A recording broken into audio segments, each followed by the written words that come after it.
الله وملائكته يصلون على النبي يا أيها الذين آمنوا صلوا عليه وسلموا تسليما. بسم الله الرحمن الرحيم. فأتبع سببا حتى إذا بلغ مغرب الشمس وجدها تغرب في عين حمئة ووجد عندها قوما قلنا يا ذا القرنين إما أن تعذب وإما أن تتخذ فيهم حسنا قال أما من ظلم فسوف نعذبه ثم يرد إلى ربه فيعذبه عذابا نكرا وأما من آمن وعمل صالحا فله جزاء الحسنى وسنقول له من أمرنا يسرا. رب اشرح لي صدري ويسر لي أمري واحلل عقدة من لساني يفقهوا قولي. الحمد لله رب العالمين والصلاة والسلام على رسوله الأمين اما بعد. السلام علیکم ورحمۃ اللہ وبرکاتہ. میں محمد عامر سورہ کہف کی تفسیر لے کر حاضر ہو چکا ہوں. آج انشاءاللہ تعالی آیت نمبر 85 سے 88 تک کی تفسیر ہم پڑھیں گے. اللہ رب العزت نے ذوالقرنین کا قصہ شروع کیا ہے، اور پچھلی مرتبہ ہم یہ بات پڑھ چکے ہیں. مشرکین عرب نے جو سوال کیا تھا نبی صلی اللہ علیہ وسلم سے، اس سوال کے جواب میں اللہ رب العزت نے اس قصے کو بیان کیا تھا. آئیے دیکھتے ہیں آج کی ان آیاتوں میں اللہ رب العزت ہمیں کیا سکھا رہا ہے اور ذوالقرنین کے بارے میں کیا بتا رہا ہے. فَأَتْبَعَ سَبَبًا. آیت نمبر 85 میں اللہ رب العزت نے فرمایا فَأَتْبَعَ سَبَبًا. یہ ہم پہلے پڑھ چکے ہیں کہ سببہ یعنی کہ اللہ رب العزت نے ان کو بہت سارے وسائل فراہم کیے تھے اور ذرائع فراہم کیے تھے، کیونکہ ذوالقرنین ایک بادشاہ تھے، ایک نیک بادشاہ تھے، اور اللہ رب العزت انہیں دنیا میں کامیابی عطا کر رہا تھا، فتح عطا کر رہا تھا، اور الگ الگ جگہوں کو ان کے ماتحت لا رہا تھا. ایسی صورتحال میں جب ذوالقرنین اپنے اس مشن کو لیتے ہوئے آگے بڑھے تو اسی مشن کے بارے میں یہاں بتایا گیا ہے کہ فَأَتْبَعَ سَبَبًا. پھر اللہ رب العزت نے انہیں جو ذرائع اور جو اسباب عطا کیے تھے ان کا استعمال کرتے ہوئے وہ اپنے سفر میں آگے بڑھے. حتیٰ اذا بلغ مغرب الشمس، یہاں تک کہ ذوالقرنین اس جگہ تک پہنچ گئے جہاں پر سورج ڈوبتا تھا، یعنی کہ وہ مغرب ویسٹ میں بہت آگے بڑھ گئے اور آخری حد کو پہنچ گئے. اس حد کو پہنچ گئے کہ جہاں زمین ختم ہو جا رہا تھا اور اس کے بعد صرف پانی تھا. وجدها تغرب فی عین حمیئہ. انہوں نے وہاں دیکھا کہ سورج ایک کالے رنگ کے پانی میں ڈوب رہا ہے، یعنی کہ جو مٹی اور پانی مل کر کے جو پانی کالا ہو جاتا ہے اور کیچڑ کا رنگ لے لیتا ہے، ایسی جگہ میں سورج کو ڈوبتے ہوئے دیکھا. جب ہم سمندر کے ساحل میں بیٹھ کر کے سورج کو ڈوبتا ہوا دیکھتے ہیں تو ہمیں یہ بات نظر آتی ہے کہ سورج سمندر میں جو پانی ہے اس پانی کے اندر ڈوب رہا ہے. تو اسی طریقے کا منظر ان کو وہاں دکھا. وہاں وہ یہ دیکھ رہے تھے کہ ان کی نظر کے سامنے میں گدلا پانی تھا اور اس پانی میں ہی سورج کو انہوں نے ڈوبتے ہوئے دیکھا.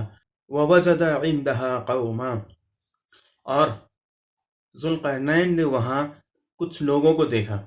جس طریقے سے اللہ رب العزت نے اس سے پہلے ذوالقرنین کو فتح اور کامیابی عطا کی تھی، اسی طریقے سے اس جگہ میں بھی اللہ رب العزت نے ذوالقرنین کو فتح اور کامیابی عطا کر دیا، اور وہاں کے لوگوں کو ذوالقرنین کے سامنے میں کمزور بنا دیا اور ان کو ذوالقرنین کے ماتحت لا دیا. قلنا یا ذا القرنین. پھر اللہ رب العزت نے ان سے کہا اے ذوالقرنین.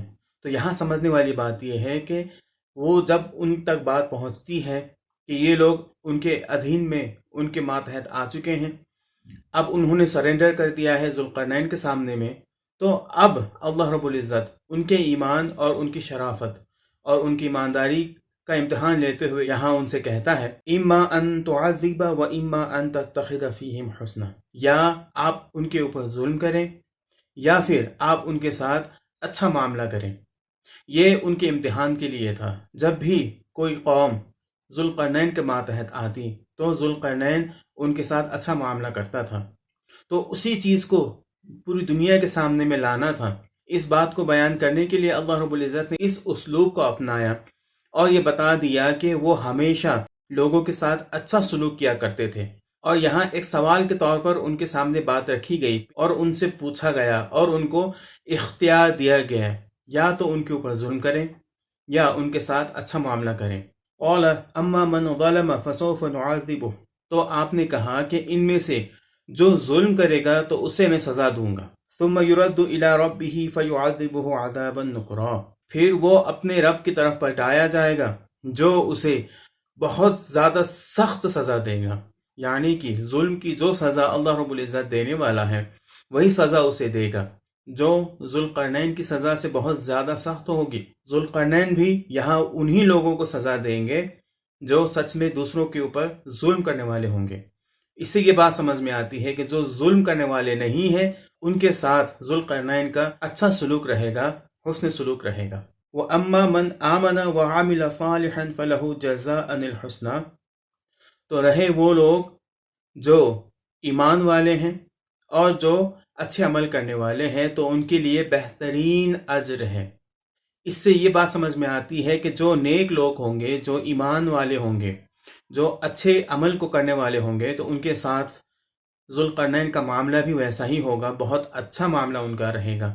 وَسَنَقُولُ لَهُ مِنْ أَمْرِنَا يُسْرًا، اور ہم انہیں نرم احکام دیں گے، یعنی کہ ان کے اوپر ذمہ داریاں بھی جو ہوں گی وہ نرم ہوں گی، ہلکی ہوں گی، اور ایسے کاموں کی ذمہ داریاں انہیں نہیں دی جائیں گی جو وہ نہیں کر سکتے ہوں۔ تو ان دو آیتوں سے اور ان دو جوابات سے ہمیں یہ بات سمجھ میں آتی ہے کہ ذوالقرنین واقعی میں ایک نیک بادشاہ تھا، اچھا راجا تھا۔ اللہ رب العزت نے انہیں ایسی خوبیاں عطا کی تھی جو نیکوکار بندوں میں ہوا کرتی ہیں۔